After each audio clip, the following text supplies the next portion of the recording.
Минерален Daily Shield крем с слънцезащитен фактор 50. Където? Този продукт е за Не. всички типове кожа.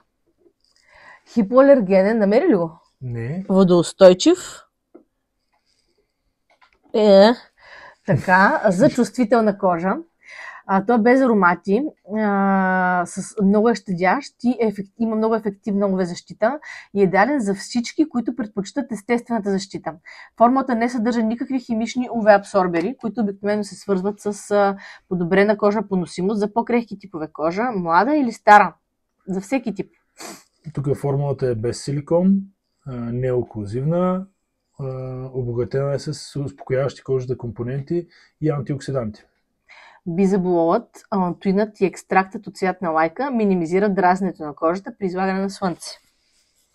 Има витамин Е, масло от морски зърнастец, екстракт от листа на ройбос, които създават и неутрализират свободните радикали, което е едно от най-важните неща.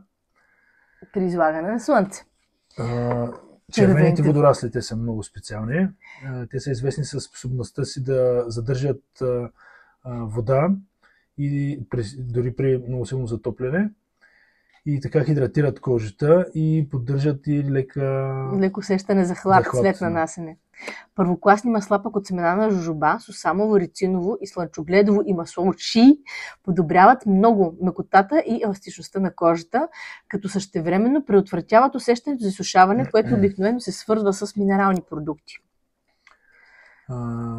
Как се нанася?